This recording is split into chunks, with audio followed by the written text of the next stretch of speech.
ಮಲದೊಂದಿಗೆ ರಕ್ತ ಬೀಳುವುದು, ವಿಪರೀತ ನೋವು, ಅಲ್ಲಿ ತುರಿಕೆ, ಅಲ್ಲಿ ಮಾಂಸಗಡ್ಡೆ ಥರ ಹೊರಗೆ ಬರುವಂಥದ್ದು, ಅದರ ಜೊತೆಯಲ್ಲಿ ಪಸ್ ಥರ ಬರುತ್ತೆ, ಗಮ್ ಥರ ಬರುತ್ತೆ, ಕ್ಯೂ ಥರ ಬರುತ್ತೆ. ಇದು ಫೈಲ್ಸು, ಫಿಶರು, ಫಿಸ್ತುಲಾದಲ್ಲಿ ಇರುವಂಥ ಸಿಂಟಮ್ಸ್. ತರಕಾರಿ ತಿಂತೀವಿ, ಅದಕ್ಕೆ ಜಾಸ್ತಿಯಾಗಿ ಕೆಮಿಕಲ್ ಔಷಧಿ ಆಗಲಿಲ್ಲದ್ರೆ ಅದು ಸರಿಯಾಗಿ ಬೆಳೆ ಬರಲ್ಲ. ಈಗ ತರಕಾರಿ ತಿಂದವರಿಗೆ ಸಮೇತ, ಪ್ಯೂರ್ ವೆಜ್ ತಿನ್ನುವವರಿಗೆ ಸಮೇತ ಈ ಸಮಸ್ಯೆ ಇದೆ.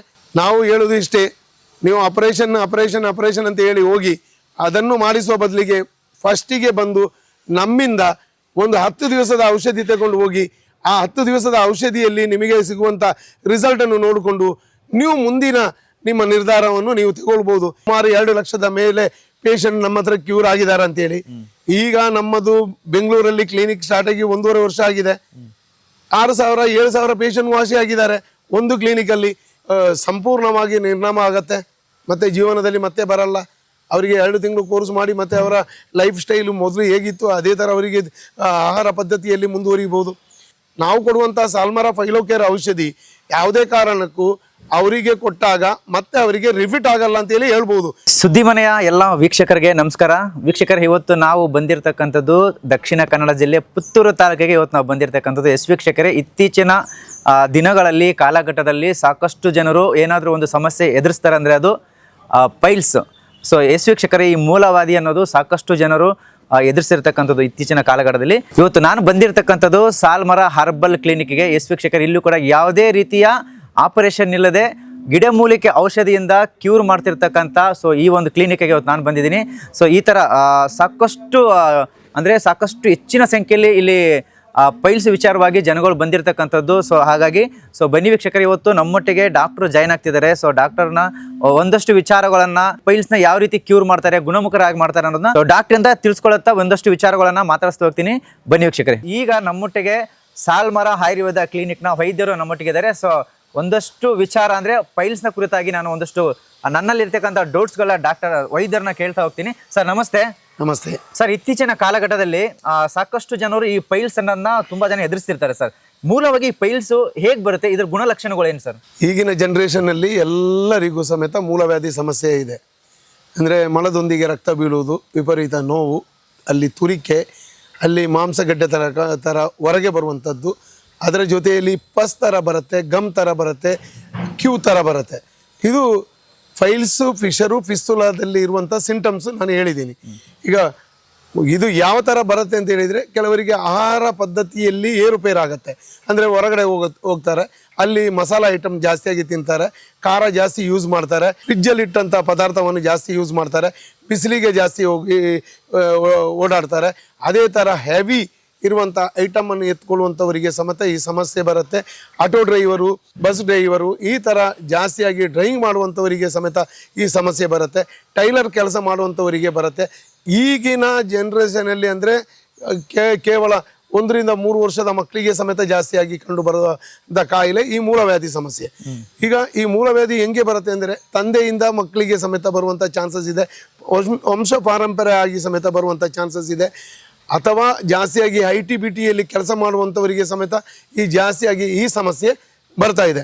ನಮ್ಮಲ್ಲಿಗೆ ಬಂದ ಸ್ಟಾರ್ಟಿಂಗ್ ಸ್ಟೇಜಲ್ಲಿ ನಮ್ಮಲ್ಲಿಗೆ ಬಂದರೆ 2 ತಿಂಗಳಲ್ಲೇ ಅದರದ್ದು ಸಂಪೂರ್ಣವಾಗಿ ನಿರ್ನಾಮ ಆಗತ್ತೆ, ಮತ್ತು ಜೀವನದಲ್ಲಿ ಮತ್ತೆ ಬರಲ್ಲ. ಅವರಿಗೆ 2 ತಿಂಗಳು ಕೋರ್ಸ್ ಮಾಡಿ ಮತ್ತೆ ಅವರ ಲೈಫ್ ಸ್ಟೈಲು ಮೊದಲು ಹೇಗಿತ್ತು ಅದೇ ಥರ ಅವರಿಗೆ ಆಹಾರ ಪದ್ಧತಿಯಲ್ಲಿ ಮುಂದುವರಿಬೋದು. ಆದರೆ ನಾನು ಅವರಿಗೆ ಏನು ಹೇಳ್ತೀನಿ ಅಂದರೆ, ಪಥ್ಯ ನಮ್ಮ ಔಷಧಿಗೆ ಪಥ್ಯ ಮಾಡಲೇಬೇಕು. ಕೇವಲ 1 ತಿಂಗಳು ಪಥ್ಯ ಹೇಳ್ತೀವಿ, ಕೆಲವರಂತೂ ಪಥ್ಯ ಮಾಡೋದೇ ಇಲ್ಲ, ಅಂಥವರಿಗೆ ಗುಣ ಆಗತ್ತೆ. ಆದರೆ ಫ್ಯೂಚರಲ್ಲಿ ರಿಪೀಟ್ ಆಗಬಾರ್ದು ಅಂತೇಳಿ ಅವರಿಗೆ ಪಥ್ಯದ ಕಂಡೀಷನ್ ನಾವು ಹೇಳ್ತಾ ಇದ್ದೀವಿ ಸರ್. ಸರ್, ಈಗ ನೀವು ಹೇಳ್ದಂಗೆ ಈ ಆಹಾರ ಪದ್ಧತಿ ಅನ್ನೋದು ಅದು ಕೂಡ ಒಂದು ಇಂಪಾರ್ಟೆಂಟ್ ಆಗುತ್ತೆ ಅಂದ್ಕೊಳ್ತೀನಿ. ಅಂದರೆ ತುಂಬ ಗಟ್ಟಿ ಪದಾರ್ಥ ಆಹಾರಗಳನ್ನು ತಿಂದರೂ ಕೂಡ ಏನಾದ್ರು ಬರುವಂತಹ ಚಾನ್ಸಸ್ ಇರುತ್ತಾ, ಹೇಗೆ ಸರ್? ಸರ್, ಗಟ್ಟಿ ಪದಾರ್ಥಗಳನ್ನು ತಿಂದು ಅದು ಬಾಡಿ ಜಾಸ್ತಿಯಾಗಿ ಹೀಟ್ ಇರುವಂಥವರು, ಅವರ ಟೆಂಪ್ರೇಚರು ಜಾಸ್ತಿ ಇರುವಂಥವರು ಗಟ್ಟಿ ಪದಾರ್ಥ ತಿಂದರೆ ಸಮಸ್ಯೆ ಆಗತ್ತೆ. ಆದರೆ ಈಗಿನ ಕಾಲಘಟ್ಟದಲ್ಲಿ ಕೆಮಿಕಲ್ ಮಿಶ್ರಿತವಾದಂಥ ಪದಾರ್ಥಗಳು, ಈಗ ನಾವು ಎಕ್ಸಾಂಪಲ್ ತರಕಾರಿ ತಿಂತೀವಿ, ಅದಕ್ಕೆ ಜಾಸ್ತಿಯಾಗಿ ಕೆಮಿಕಲ್ ಔಷಧಿ ಆಗಲಿಲ್ಲದ್ರೆ ಅದು ಸರಿಯಾಗಿ ಬೆಳೆ ಬರಲ್ಲ. ಈಗ ತರಕಾರಿ ತಿಂದವರಿಗೆ ಸಮೇತ, ಪ್ಯೂರ್ ವೆಜ್ ತಿನ್ನುವವರಿಗೆ ಸಮೇತ ಈ ಸಮಸ್ಯೆ ಇದೆ. ಅಂದರೆ ಈಗಿನ ಒಂದು ಈಗ ಪೊಲ್ಯೂಷನ್ ಜಾಸ್ತಿ ಇದೆ, ಅದು ಸಹ ನಮ್ಮ ಒಂದು ಆರೋಗ್ಯಕ್ಕೆ ಪರಿಣಾಮವನ್ನು ಬೀರ್ತಾ ಇದೆ. ಅದರಿಂದ ಸಮೇತ ಈ ಮೂಲವ್ಯಾಧಿ ಸಮಸ್ಯೆ ಜಾಸ್ತಿಯಾಗಿ ಬರ್ತಾ ಇದೆ. ಈಗಿನ ಒಂದು ಇದು ನೋಡುದಿದ್ರೆ ಕೊರೋನಾ ನಂತರ ಜಾಸ್ತಿಯಾಗಿ ಕಷಾಯ ಕುಡಿದಂಥವರಿಗೆ ಜಾಸ್ತಿಯಾಗಿ ವ್ಯಾಕ್ಸಿನ್ 1 ರಿಂದ 3 ವ್ಯಾಕ್ಸಿನ್ ತಗೊಂಡಿದ್ದಾರೆ ಅಂಥವರಿಗೆ ಸಮೇತ ಈ ಸಮಸ್ಯೆ ಈಗ ಜಾಸ್ತಿಯಾಗಿ ಕಾಡ್ತಾ ಇದೆ ಸರ್. ಸರ್ ಇವಾಗ ಈ ಒಂದು ಸಮಸ್ಯೆ ಬರಲೇಬಾರ್ದು ಅನ್ನೋದಾದ್ರೆ ಸೊ ಏನ್ ಹೇಳ್ತೀರಿ ಸರ್? ಅಂತ ಬರಲೇಬಾರ್ದು ಅಂದ್ರೆ ಯಾವ ರೀತಿ ಅವರು ಆರೋಗ್ಯವನ್ನು ಕಾಪಾಡ್ಕೋಬೇಕು? ನಾವು ನಮ್ಮ ಬಟ್ಟೆಗೆ ಬೇಕಾದಷ್ಟು ಖರ್ಚು ಮಾಡ್ತೀವಿ, ನಾವು ಟೂರ್ ಹೋಗ್ತೀವಿ, ಅಥವಾ ನಾವು ಒಳ್ಳೆ ಊಟ ಎಲ್ಲ ನಾವು ಮಾಡ್ತೀವಿ, ಎಲ್ಲ ನಾವು ಮಾಡ್ತೀವಿ, ಎಲ್ಲ ನಮ್ಮ ಲೈಫಲ್ಲಿ ಅದನ್ನೆಲ್ಲ ನಾವು ಅಳವಡಿಸಿಕೊಂಡಿದ್ದೀವಿ. ಆದರೆ ಆರೋಗ್ಯದ ಬಗ್ಗೆ ನಾವು ಹೆಚ್ಚಾಗಿ ಗಮನ ಹರಿಸಲ್ಲ. ಅಂದರೆ ಮಲ ವಿಸರ್ಜನೆ ಟೈಮಲ್ಲಿ ಉರಿ ಬರುತ್ತೆ, ಅಥವಾ ಅಲ್ಲಿ ನೋವು ಇರುತ್ತೆ, ಅಥವಾ ಅಲ್ಲಿಂದ ಏನಾದರೆ ಸ್ವಲ್ಪ ಗುಳ್ಳೆ ಥರ ಹೊರಗೆ ಬರುತ್ತೆ, ಅದು ನನಗೆ ಬಾಡಿ ಹೀಟ್ ಆಗಿದೆ, ಇದು ನಾರ್ಮಲ್ ಆಗಿ ಎಲ್ಲರಿಗೆ ಇರುವಂಥ ಕಾಯಿಲೆ ಅಂತೇಳಿ ಸುಮ್ಮನೆ ಇರ್ತಾರೆ. ಆದರೆ ಅಂಥ ಸಮಯದಲ್ಲೇ ಬಂದು ವೈದ್ಯರನ್ನು ಕಂಡು ಅಥವಾ ಡಾಕ್ಟ್ರನ್ನು ತೋರಿಸಿ ಅದಕ್ಕೆ ಔಷಧಿ ಮಾಡಿದರೆ ಈ ಬರುವಂಥ ಮುಂದಿನ ಅನಾಹುತದಿಂದ ಅವರಿಗೆ ತಪ್ಪಿಸ್ಕೊಳ್ಬೋದಾಗಿದೆ. ಸರ್ ಇವಾಗ ಪೈಲ್ಸ್ ಬಂದಿದೆ, ಸಾಕಷ್ಟು ಜನರು ಅಂದರೆ ನಾವು ಒಂದು ಕ್ಲಿನಿಕ್ಗೆ ಹೋಗ್ತಾರೆ ಸರ್, ಫಸ್ಟ್ ಇಂಗ್ಲೀಷ್ ಮೆಡಿಸಿನ್ಸ್ ತಗೊಂಡಿರ್ತಾರೆ. ಸೊ ನಂತರ ಈಗ ಅಲ್ಲಿ ಇಲ್ಲಿ ನೋಡಿ ನಂತರ ಈ ಥರ ನಾಟಿ ಔಷಧಿಗೆ ಬರುವಂಥದ್ದು ಇರುತ್ತೆ. ಅಂದರೆ 2 ಮೆಡಿಸಿನ್ಸ್ ಮಿಕ್ಸ್ ಆಗುತ್ತೆ ಬಾಡಿಗೆ. ಸೊ ಏನಾದರೂ ವ್ಯತ್ಯಾಸ ಆಗುತ್ತಾ ಹೇಗೆ ಸರ್ ಅದೆಲ್ಲ? ಈಗ ನಾವು ಕೊಡುವಂಥ ಔಷಧಿ ನಾನು 29-30 ವರ್ಷದಿಂದ ಕೊಡ್ತಾ ಇದ್ದೀನಿ. ನನ್ನ ಸ್ಟಾರ್ಟಿಂಗ್ ಬೇಸಿಗೆ ಮಹಾರಾಷ್ಟ್ರ. ಈಗ ಇಲ್ಲಿ ಕಳೆದ ಕೊರೋನಾ ನಂತರ ನಾನು ಹೆಚ್ಚು ಕಡಿಮೆ ನಾವು ಕೊಡುವಂಥ ಪೇಷಂಟಲ್ಲಿ ಯಾವುದೇ ಒಂದು ಪೇಷಂಟಿಗೆ ಯಾವುದೇ ಥರದ್ದು ಅಡ್ಡ ಪರಿಣಾಮ ಬಂದಿಲ್ಲ, ಒಂದನೇದು ಪಾಯಿಂಟು. ಮತ್ತೆ ಯಾವುದೇ ರೋಗ ಇರುವಂಥವರಿಗೆ ಸಮೇತ ಔಷಧಿ ಕೊಟ್ಟರೆ ಅವರಿಗೆ ಸೈಡ್ ಎಫೆಕ್ಟ್ ಆಗಲ್ಲ. ನಮ್ಮ ಔಷಧಿ ಇಷ್ಟ ತನಕ ಯಾವುದೇ ಒಂದು ಪೇಷಂಟಿಗೆ ಅವರಿಗೆ ಸೈಡ್ ಎಫೆಕ್ಟ್ ಆಗಿದೆ, ಅವರಿಗೆ ತೊಂದರೆ ಆಗಿದೆ ಅಂತೇಳಿ ಇಲ್ಲ. ಆದರೆ ಪಥ್ಯ ಯಾಕೆ ಹೇಳ್ತೀವಿ ಅಂದರೆ ಅವರಿಗೆ ಲೈಫಲ್ಲಿ ಪುನಃ ಬರಬಾರ್ದು, ಅವರಿಗೆ ಮತ್ತೆ ರಿಪೀಟ್ ಆಗಬಾರ್ದು ಅಂತ ಹೇಳುವಂಥ ಉದ್ದೇಶದಿಂದ ನಾವು ಅವರಿಗೆ ಪಥ್ಯವನ್ನು ಹೇಳಿಕೊಡ್ತಾ ಇದ್ದೀವಿ. ಹಾಸ್ಪಿಟಲ್ಗೆ ಹೋದರೆ ಅದನ್ನು ರಿಮೂವ್ ಮಾಡಿ ಇದು ಮಾಡ್ತಾರೆ ಸರ್, ಪೈಲ್ಸ್ ಬಂದಿರತಕ್ಕಂಥದ್ದನ್ನ. ಸೊ ಇಲ್ಲಿ ಮೆಡಿಸಿನ್ ಮುಖಾಂತರನೇ ಅದನ್ನ ಗುಣಪಡಿಸುವಂಥದ್ದು. ಸೊ ಹೊಟ್ಟೆಗೆ ಮೆಡಿಸಿನ್ ಹೋಗುತ್ತೆ. ಸೊ ಆಗೇನಾದರೂ ಆರೋಗ್ಯದಲ್ಲಿ ಏನಾದರೂ ಹೆಚ್ಚು ಸರ್ ಖಂಡಿತ ಇಲ್ಲ. 1 ವರ್ಷದ ಮಗು ಅಂತ ಹೇಳಿದ್ದೀನಿ. ಆ 1 ವರ್ಷದ ಮಗುವಿಂದ ನಾವು ಚಿಕ್ಕ ವಯಸ್ಸಿನ ಮಕ್ಕಳಿಗೆ ಕೊಡುವಂತ ಔಷಧಿ ದೊಡ್ಡವರಿಗೆ ಹೆಂಗೆ ಸೈಡ್ ಎಫೆಕ್ಟ್ ಆಗತ್ತೆ? ನೀವೇ ಒಂದು ಕರೆಕ್ಟ್ ಆಗಿ ನಾವು ಥಿಂಕ್ ಮಾಡಬೇಕು. ಒಂದು ಚಿಕ್ಕ ಮಗುವಿಗೆ ನಾವು ಈ ಔಷಧಿ ಕೊಟ್ಟರೆ ಅವರಿಗೆ 3 ದಿವಸದಲ್ಲಿ ಕಡಿಮೆ ಆಗುತ್ತೆ. ಅದು ದೊಡ್ಡವರಿಗೆ ಕೊಟ್ಟರೆ ಯಾವುದಾದ್ರೂ ರಿಯಾಕ್ಷನ್ ಆಗುವಂಥ ಚಾನ್ಸಸ್ ಇರಲ್ಲ. ಆಗುದಿದ್ರೆ ಆ ಚಿಕ್ಕ ವಯಸ್ಸಿನ ಮಗುವಿಗೆ ಆಗಬೇಕು, ಯಾವುದೇ ಥರದ್ದು ಸೈಡ್ ಎಫೆಕ್ಟ್ ಆಗಲ್ಲ. ಆದರೆ ಹಾಸ್ಪಿಟಲ್ಗೆ ಹೋದಾಗ ಅಲ್ಲಿ ಸಾರಸೂತ್ರ ಚಿಕಿತ್ಸೆ ಮಾಡ್ತಾರೆ, ಅಥವಾ ಅದನ್ನು ರಿಮೂವ್ ಮಾಡ್ತಾರೆ, ಅಥವಾ ಅಲ್ಲಿ ಆಪರೇಷನ್ ಮಾಡ್ತಾರೆ, ಅಥವಾ ಅಲ್ಲಿಗೆ ಲೇಸರ್ ಟ್ರೀಟ್ಮೆಂಟ್ ಮಾಡಿ ಕೊಟ್ಟು ಅದನ್ನು ತೆಗಿತಾರೆ. ಒಮ್ಮೆಗೆ ಅವರಿಗೆ ಆಗ್ಬೋದು, ಆಫ್ಟರ್ 3 ಮಂತ್ 4 ಮಂತ್ 1 ಇಯರ್ ನಂತರ ಅದು ರಿಪೀಟ್ ಆಗೇ ಆಗುತ್ತೆ. ನಾವು ಕೊಡುವಂಥ ಸಾಲ್ಮರಾ ಫೈಲೋಕೇರ್ ಔಷಧಿ ಯಾವುದೇ ಕಾರಣಕ್ಕೂ ಅವರಿಗೆ ಕೊಟ್ಟಾಗ ಮತ್ತೆ ಅವರಿಗೆ ರಿಪೀಟ್ ಆಗಲ್ಲ ಅಂತೇಳಿ ಹೇಳ್ಬೋದು. ಮತ್ತೆ ವಂಶ ಪಾರಂಪರ ಆಗಿ ಇದ್ದಂಥ ಕೆಲವರಿಗೆ ಅವರು ತಗೊಳ್ಳುವಂಥ ರೀತಿ ನಿಯಮದಲ್ಲಿ ಪಥ್ಯ ಕರೆಕ್ಟ್ ಪಾಲಿಸಲಿಲ್ಲ ಅಂದರೆ ಅವರಿಗೆ ಬರುವಂಥ ಚಾನ್ಸಸ್ ಇರುತ್ತೆ. ಅವ್ರ ಕೋರ್ಸ್ ಅರ್ಧದಲ್ಲಿ ಬಿಡ್ತಾರೆ, 10 ದಿವಸ ತಗೊಳ್ತಾರೆ, 20 ದಿವಸ ತಗೊಳ್ತಾರೆ, ಕಂಪ್ಲೀಟ್ ವಾಸಿ ಆಗುತ್ತೆ. ಮತ್ತೆ ನಮ್ಮಲ್ಲಿಗೆ ಬರುವುದು ಯಾವಾಗ? ಮತ್ತೆ ಅವರಿಗೆ ಸ್ಟಾರ್ಟ್ ಆಗಬೇಕು. ಈಗಲೇ ಒಂದು ಪೇಷಂಟ್ ಒಳಗಡೆ ಇದ್ದಾರೆ, ಅವರು ಕಳೆದ 3 ವರ್ಷದ ಹಿಂದೆ ನಮ್ಮ ಮಂಗಳೂರಲ್ಲಿ ಇರುವಂತಹ ಒಂದು ಕ್ಲಿನಿಕಲ್ಲಿ ಔಷಧಿಯನ್ನು ತಗೊಂಡಿದ್ದಾರೆ. ಕೇವಲ 20 ದಿವಸ ಔಷಧಿ ಮಾಡಿದ್ದಾರೆ, ಕಂಪ್ಲೀಟ್ ಗುಣ ಆಗಿದೆ. ಒಮ್ಮೆ ತೆಗೆದು ಅರ್ಧ ಮಾಡಿ ಅರ್ಧದಲ್ಲಿ ಬಿಟ್ಟು ಮತ್ತೆ ಬರ್ತಾರಲ್ಲ, ಅವರಿಗೆ ಹೇಳ್ತೀನಿ, ನೀವು ಒಮ್ಮೆ ಕರೆಕ್ಟಾಗಿ ನಿಮ್ಮ ಕೋರ್ಸನ್ನು ಪಥ್ಯ ಮಾಡಿಕೊಂಡು ನೀವು ಪೂರ್ತಿಯಾಗಿ ಮಾಡಿ, ನಿಮಗೆ ಮತ್ತೆ ರಿಪೀಟ್ ಆಗಲ್ಲ ಅಂತೇಳಿ ಹೇಳ್ತೀನಿ ಸರ್. ಸರ್ ಇಲ್ಲಿಯವರೆಗೂ ಯಾವ ನಮ್ಮ ರಾಜ್ಯದಿಂದ ಎಷ್ಟು ಜನ ಅಂದರೆ ಯಾವ್ಯಾವ ಜಿಲ್ಲೆಗಳಿಂದ ಬಂದು ಇಲ್ಲಿಂದ ಗುಣಮುಖರಾಗಿ ಹೋಗಿದ್ದಾರೆ ಸರ್? ಸರ್ ನಾನು ಕಳೆದ 6 ತಿಂಗಳ ಹಿಂದೆನೇ ಹೇಳಿದ್ದೀನಿ, ಮೋರ್ ದೆನ್ ಅಂದರೆ ಸುಮಾರು 2 ಲಕ್ಷದ ಮೇಲೆ ಪೇಷಂಟ್ ನಮ್ಮ ಹತ್ರ ಕ್ಯೂರ್ ಆಗಿದ್ದಾರೆ ಅಂತೇಳಿ. ಈಗ ನಮ್ಮದು ಬೆಂಗಳೂರಲ್ಲಿ ಕ್ಲಿನಿಕ್ ಸ್ಟಾರ್ಟ್ ಆಗಿ 1.5 ವರ್ಷ ಆಗಿದೆ. 6,000-7,000 ಪೇಷಂಟ್ ವಾಸಿ ಆಗಿದ್ದಾರೆ ಒಂದು ಕ್ಲಿನಿಕಲ್ಲಿ. ಈಗ ನಮ್ಮದು 10ನೇ ಕ್ಲಿನಿಕ್ ಮುಂಬೈಯಲ್ಲಿ ಮೊನ್ನೆ ಓಪನ್ ಆಗಿದೆ. ಈಗ ಹೆಚ್ಚು ಕಡಿಮೆ ನಮ್ಮ ಹತ್ರ ಒಂದು 3-4 ಲಕ್ಷ ಪೇಷಂಟಿಂದ ಮೇಲೆ ಹೋಗಿದೆ. ನಮ್ಮ ರಿಸಲ್ಟು ನಾವು ಕೊಟ್ಟಂಥ ಔಷಧಿಯಲ್ಲಿ ಅವರಿಗೆ ವಾಸಿಯಾಗಿದೆ. ಅವರಿಗೆ ಯಾರಿಗೂ ರಿಪೀಟ್ ಆಗಿದೆ ಅಂತೇಳಿ ಯಾರು ಕೂಡ ನಮಗೆ ಕಂಪ್ಲೇಂಟ್ ಹೇಳುವವರು ಇದ್ದರೆ ಕೇವಲ 1 ತಿಂಗಳಲ್ಲಿ ನಮಗೆ ಫೋನ್ ಮಾಡಿ ನಮ್ಮದು ಈ ಥರ ಇತ್ತು, ಈಗ ಹೀಗಿದೆ ಅಂತೇಳಿ ನಮಗೆ ಅವರು ಹೇಳ್ತಾರೆ. ಕೆಲವರು ಇಲ್ಲಿ ಬಂದು ಔಷಧಿ ಕೊಂಡೋಗ್ತಾರೆ, ಕೆಲವರಿಗೆ ನಾವು ಕೊರಿಯರ್ ಮಾಡಿ ಕಳಿಸ್ತೀವಿ. ಕೊರಿಯರ್ ಮಾಡಿ ಕಳಿಸುವಾಗ ಅವರು ಏನು ಅವರಿಗೆ 10 ದಿವಸದಲ್ಲಿ ರಿಸಲ್ಟ್ ಇದೆ ಅದನ್ನು ವಾಯ್ಸ್ ಹಾಕ್ಲಿಕ್ಕೆ ಹೇಳ್ತೀವಿ, ಅಥವಾ ಅವರು ಬರೆದು ಕಳಿಸಬೇಕು ಇಷ್ಟು ಕಡಿಮೆ ಆಗಿದೆ ಅಂತೇಳಿ. ಆ ಥರ ನಾವು ಔಷಧಿಯನ್ನು ಜನರಿಗೆ ತಲುಪಿಸುವಂಥ ಕೆಲಸ ಮಾಡ್ತಾ ಇದ್ವಿ. ಯಾರಿಗೂ ಸಮೇತ ಯಾವುದೇ ಥರದ್ದು ತೊಂದರೆ ಇದರಲ್ಲಿ ಆಗಲಿಲ್ಲ ಸರ್. ಸರ್ ಕೊನೆಯದಾಗಿ ನಾವು ಇವತ್ತು ಇಲ್ಲಿ ಇರ್ತಕ್ಕಂಥ ಪುತ್ತೂರಲ್ಲಿದ್ದೀವಿ. ಸೊ ನಿಮ್ಮ ಬ್ರಾಂಚಸ್ ಬಗ್ಗೆ ಹೇಳೋದಾದ್ರೆ ರಾಜ್ಯದಲ್ಲಿ ಎಲ್ಲೆಲ್ಲಿ ನಿಮ್ಮ ಬ್ರಾಂಚಸ್ ಇದೆ, ಸೊ ಜನಗಳು ಎಲ್ಲೆಲ್ಲಿ ಹೋಗಿ ಟ್ರೀಟ್ಮೆಂಟ್ ತಗೋಬಹುದು ಸರ್? ಸರ್ ಕರ್ನಾಟಕದಲ್ಲಿ ಅಂದರೆ ಪುತ್ತೂರು ನಮ್ಮ ಹೆಡ್ ಆಫೀಸ್ ಆಗಿದ್ದೀವಿ. ಹೆಡ್ ಆಫೀಸ್ ಆಗಿ ನಾವು ಇಲ್ಲಿ ಕೆಲಸ ಮಾಡ್ತಾ ಇದ್ದೀವಿ. ಅದೇ ಥರ ಬೆಂಗಳೂರಲ್ಲಿ ಇದೆ, ರಾಜಾಜಿನಗರದಲ್ಲಿ ಇದೆ, ಮತ್ತು ಮೈಸೂರಲ್ಲಿ ಸರಸ್ವತಿಪುರಮಲ್ಲಿ ನಮ್ಮ ಕ್ಲಿನಿಕ್ ಇದೆ, ಹುಬ್ಬಳ್ಳಿಯಲ್ಲಿ ವಿದ್ಯಾನಗರದಲ್ಲಿದೆ, ಮತ್ತು ರಾಯಚೂರಲ್ಲಿ ನಮ್ಮ ಕ್ಲಿನಿಕ್ ಇದೆ. ಅದೇ ಥರ ಕೊಚ್ಚಿ, ಕೇರಳದಲ್ಲಿ ಕೊಚ್ಚಿಯಲ್ಲಿ ಇದೆ, ಮತ್ತು ಕ್ಯಾಲಿಕಟ್ಟಲ್ಲಿ ನಮ್ಮ ಕ್ಲಿನಿಕ್ ಇದೆ, ಮತ್ತು ಮುಂಬೈಯಲ್ಲಿ ಘಾಟ್ಕೊಪ್ಪರಲ್ಲಿ ಕ್ಲಿನಿಕ್ ಇದೆ, ರಾಯಗಢಲ್ಲಿ ಇದೆ ನಮ್ಮ ಕ್ಲಿನಿಕ್ಕು. ಇನ್ನೂ ಮುಂದಿನ ದಿನಗಳಲ್ಲಿ ಎಲ್ಲ ರಾಜ್ಯಕ್ಕೂ ಸಮೇತ ನಮ್ಮ ಕ್ಲಿನಿಕನ್ನು ವಿಸ್ತರಣೆ ಮಾಡುವಂಥ ಕೆಲಸ ಕಾರ್ಯವನ್ನು ಸಮೇತ ನಾವು ಮಾಡ್ತಾ ಇದ್ದೀವಿ. ಸರ್, ಕೊನೆಯದಾಗಿ ವೀಕ್ಷಕರಿಗೆ ಹೇಳೋದಾದರೆ ಏನು ಹೇಳ್ತೀವಿ ಸರ್ ಫೈನಲ್ ಆಗಿ?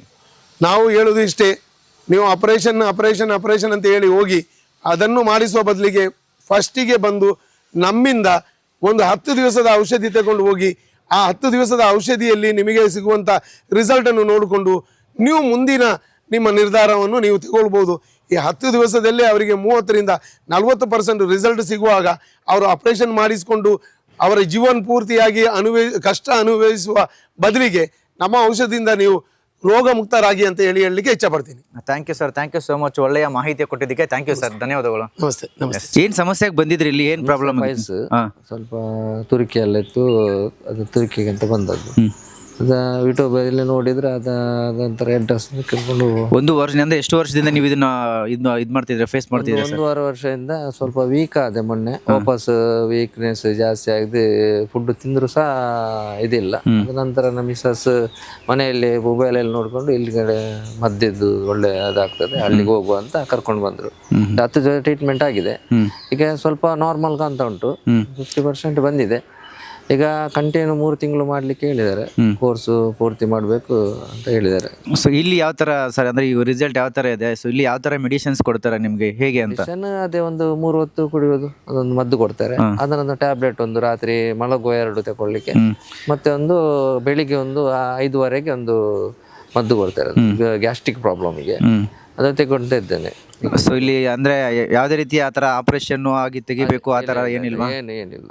ಸೊ ಮೆಡಿಸಿನ್ಸ್, ಆಯುರ್ವೇದಿಕ್ ಮೆಡಿಸಿನ್ಸ್ ಮುಖಾಂತರ ಮಾತ್ರ ಇದು ಫುಡ್ ಕಂಟ್ರೋಲ್ ಮಾಡಬೇಕು. ಇದು ತರಕಾರಿ ಹೆಚ್ಚಿ ಮತ್ತೆ ಮೀನು ಮಾಂಸ ಮತ್ತೆ ಮೊಟ್ಟೆ ಯಾವುದು ತಿನ್ಲಿಕ್ಕೆ ಬಾರ್ದು ಅಂತ ಹೇಳಿದ್ರು. ಅದ ನಂತರ ಇದು 3 ತಿಂಗಳು ಕೋರ್ಸ್ ಮಾಡಬೇಕು, ಕಂಪ್ಲೀಟ್ ಪೂರ್ತಿ ಇದಾಗುವ 3 ತಿಂಗಳು ಮಾಡ್ಲಿಕ್ಕೆ. ಈಗ ಇದು ಸೆಕೆಂಡ್ ಟೈಮ್ ಓಕೆ. ಈಗ ಸೆಕೆಂಡ್ ಟೈಮ್ ಬಂದಿದ್ದೀರಾ ಸರ್? ಇವಾಗ ನಿಮ್ಮ ಮೂಲವಾದಿ ಸಮಸ್ಯೆ ಯಾವ ಮಟ್ಟದಲ್ಲಿದೆ, ಹೇಗಿದೆ? ಈಗ ಮೂಲವಾದಿ ಅದು ಒಳಗೆ ಬರೋದೆಲ್ಲ ಕಮ್ಮಿ ಆಗಿದೆ, ಅದೊಂದು ಮುಲಾಮ್ ಕೊಟ್ಟಿದ್ದಾರೆ ಹಚ್ಚಲಿಕ್ಕೆ. ಅದೊಮ್ಮೆ ಜೋರ್ ಇದ್ರೆ ನಾ ಮುಲಾಮನ್ನು ತಗೊಳ್ತೇನೆ, ಇಲ್ಲದ್ರೆ ಇಲ್ಲ. ಓಕೆ. 2 ಹೊತ್ತು ಮುಲಾಮ್ ಅದೊಂದು ಹಾಕ್ಲಿಕ್ಕೆ ಹೇಳಿದ್ದಾರೆ. ಅದ ನಂತರ ಈಗ ಸ್ವಲ್ಪ ತುರಿಕೆ ಸೈಡ್ ಇಂದ ಇತ್ತು, ಈಗ ಕಮ್ಮಿ ಉಂಟು. ಮೊನ್ನೆಯಿಂದ ನಿನ್ನೆ ಇವತ್ತಿಗೆ ನಾಳೆಗೆ ಕೋರ್ಸ್ ಅದು 10 ದಿವಸದ ಆಗ್ತದೆ. ನಾನು 1 ದಿವಸ ಮುಂಚೆನೆ ಬಂದದ್ದು, ಮುಗಿದ ನಂತರ ಬರುವುದು ಬೇಡ ಅಂತ. ಈಗ ಪ್ರಾಬ್ಲಮ್ ಇಲ್ಲ, ಇನ್ನು ನೋಡ್ಬೇಕಿನ ಗುಣ ಆಗ್ತದೆ ಅಂತ ಬಂದಿದೆ. ಗುಣ ಆಗ್ತಿದೆ. ಆಗ್ತದೆ ಸರ್, ಫೈನಲ್ ಕೊನೆಯದಾಗಿ ನೋಡುವಂತ ಜನಗಳಿಗೆ ಏನ್ ಹೇಳ್ತೀರಾ? ಸಾಕಷ್ಟು ಜನ ಈ ಒಂದು ಸಮಸ್ಯೆನ ಎದುರಿಸ್ತಾ ಇರ್ತಾರೆ. ಸೊ ಏನ್ ಹೇಳ್ತೀರಾ? ಆಮೇಲೆ ಸಾಲ್ಮರ ಆಯುರ್ವೇದದ ಬಗ್ಗೆ ಮತ್ತೆ ಏನ್ ಹೇಳ್ತೀರಿ ಜನಗಳಿಗೆ? ಒಳ್ಳೆ ಇದು ಬಂದಿದೆ, ರಿಸಲ್ಟ್ ಉಂಟಂತ ಹೇಳುದು ನಾನು. ನನಗೆ ಸ್ವಲ್ಪ ಇದಾಗಿದೆ, ಇನ್ನು ಒಂದು 3 ತಿಂಗಳದ್ದು ಪೂರ್ತಿ ಇದಾಗ್ತದೆ, ಎಲ್ಲರಿಗೂ ಸಹ ಒಳ್ಳೆಯದಾಗ್ತದೆ ಅಂತ ನನ್ನ ಭಾವನೆ. Thank you. ಸಕಲೇಶ್ಪುರ ತಾಲೂಕು, ಹಾಸನ ಜಿಲ್ಲೆ, ಹಾನ್ಬಾಳು ನನ್ನದು ಊರು. ನಾನೊಂದು 20 ವರ್ಷದಿಂದ ಮೂಲವ್ಯಾಧಿ ಸಮಸ್ಯೆಯಿಂದ ಬಳಲ್ತಾ ಇದ್ದೆ. ಹೇಗಿತ್ತು ಅಂತಂದರೆ, ನನಗೆ ಆಲೂಗೆಡ್ಡೆಯಲ್ಲಿ ಮೊಳಕೆ ಬರುತ್ತಲ್ವ, ಆ ಥರ ಮೊಳಕೆ ಬಂದುಬಿಟ್ಟಿತ್ತು. ಕೂತ್ಕೊಳ್ಳೋಕ್ಕಾಗ್ತಿರ್ಲಿಲ್ಲ, ಓಡಾಡೋಕ್ಕಾಗ್ತಾ ಇರಲಿಲ್ಲ, ಮತ್ತು ತುಂಬ ಬ್ಲೀಡಿಂಗ್ ಕೂಡ ಆಗ್ತಾಯಿತ್ತು. ನನಗೆ ಶುಗರ್ ಬೇರೆ ಇದೆ, ನನಗೆ ಆಪ್ರೇಷನ್ಗೂ ತುಂಬ ಭಯ. ಹೀಗೆ ಯೂಟ್ಯೂಬಲ್ಲಿ ಸರ್ಚ್ ಮಾಡ್ತಾ ಇದ್ದೆ, ಯಾವುದಾದ್ರೂ ಮನೆ ಮದ್ದು ಇದೆಯಾ ಅಂತ. ಆಗ ಸಾಲ್ಮರ ಆಯುರ್ವೇದ ಮದ್ದು ಪರಿಚಯ ಆಯಿತು. ಸರಿ, ನೋಡೋಣ, ಟ್ರೈ ಮಾಡೋಣ ಅಂತೇಳಿ ಹೋದೆ. ಅಲ್ಲಿ ಹೋದಾಗ ನನಗೆ ಡಾಕ್ಟ್ರು ಮೇಡಮ್ ಇದ್ದರು ಅಲ್ಲಿ. ಕೇಳಿದೆ, ನನಗೆ ಇದು ಆಪ್ರೇಷನ್ಗೆ ಹೋಗೋಕ್ಕೆ ಭಯ ಮೇಡಮ್, ಶುಗರ್ ಬೇರೆ ಇದೆ, ಆಗುತ್ತಾ ಮೆಡಿಷನ್ನು ಅಂತ ಕೇಳಿದೆ. ಅವರು ನಾವು ಕೊಡೋ ಮದ್ದು ಸಿಹಿ ಆಗಿರುತ್ತೆ, ಬಟ್ ನಿಮ್ಮ ಶುಗರ್ಗೇನು ಎಫೆಕ್ಟ್ ಆಗೋಲ್ಲ, ತಗೊಳ್ಳಿ ಅಂತ ಹೇಳಿದ್ರು. 10 ದಿವಸಕ್ಕೊಂದು ಕೋರ್ಸ್ ಇರುತ್ತೆ, ಮತ್ತು 3 ತಿಂಗಳು ತಗೋಬೇಕಮ್ಮ ಅಂತ ಹೇಳಿದರು. ನೋಡೋಣ ಅಂಥೇಳಿ ನಾನು 10 ದಿವಸದ ಕೋರ್ಸ್ ಮಾಡಿ ನೋಡೋಣ ಅಂಥೇಳಿ ಒಪ್ಕೊಂಡೆ. ಮತ್ತು ಅಲ್ಲೇ ನನಗೆ ಮೆಡಿಷನ್ ಕೊಟ್ಟರು. ಹೋಗಬೇಕಾದ್ರೆ ತುಂಬ ಉರಿ, ನೋವು ಎಲ್ಲ ಇತ್ತು. ಬರ್ತಾ ಎಷ್ಟೋ ಫ್ರೀ ಅನ್ನಿಸ್ತು. ಮತ್ತು 10 ದಿವಸ ತಗೊಂಡೆ ನಾನು, ಎಷ್ಟು ಪರವಾಗಿಲ್ಲ ಅನ್ನಿಸ್ತು. ನೋಡೋಣ ಅಂಥೇಳಿ ಫುಲ್ಲು ಕೋರ್ಸ್ಗೆ ನಾನು ಒಪ್ಕೊಂಡೆ. ಮತ್ತು ಫುಲ್ ಅವರು ಇದು ಪಥ್ಯ ಹೇಳಿದರು, ನಾನ್ ವೆಜ್ ಏನು ತಿನ್ನಬಾರ್ದು ಅಂತ ಪಥ್ಯ, ಮತ್ತು ಟೈಮಿಗೆ ಸರಿಯಾಗಿ ಆಹಾರಕ್ಕಿಂತ 2 ಗಂಟೆ ಮುಂಚಿತವಾಗಿ ತಿನ್ನೋಕೆ ಹೇಳಿದರು. ಅದೆಲ್ಲ ಅವ್ರು ಹೇಳಿದ್ದು ಪ್ರಕಾರ ಮಾಡಿದೆ. ನನಗೆ ಫುಲ್ ಕ್ಯೂರ್ ಆಗಿದೆ. ತುಂಬ ಧನ್ಯವಾದಗಳು ಸಾಲ್ಮರ ಆಯುರ್ವೇದಮ್ಗೆ.